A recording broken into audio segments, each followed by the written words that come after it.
بسم اللہ الرحمن الرحیم۔ السلام علیکم ورحمۃ اللہ وبرکاتہ۔ احمد راجہ ٹی وی میں سب کو خوش آمدید۔ شروع کرتے ہیں آج کا لیسن۔ نبی کریم صلی اللہ علیہ وسلم نے فرمایا کہ مومن جب اپنی قبر میں بٹھایا جاتا ہے تو اس کے پاس فرشتے آتے ہیں، وہ شہادت دیتا ہے کہ اللہ کے سوا کوئی معبود نہیں اور محمد صلی اللہ علیہ وسلم اللہ کے رسول ہیں۔ تو یہ اللہ کے اس فرمان کی تعبیر ہے جو سورۃ ابراہیم میں ہے کہ اللہ ایمان والوں کو دنیا کی زندگی اور آخرت میں ٹھیک بات یعنی توحید پر مضبوط رکھتا ہے۔ صحیح بخاری شریف کی حدیث نمبر 1359 ہے۔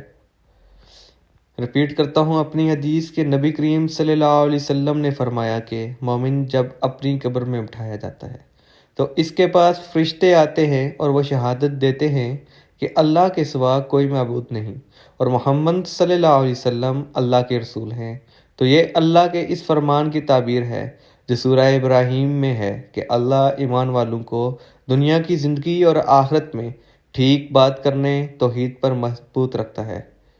صحیح بخاری کی حدیث نمبر 1369 ہے۔ شکریہ۔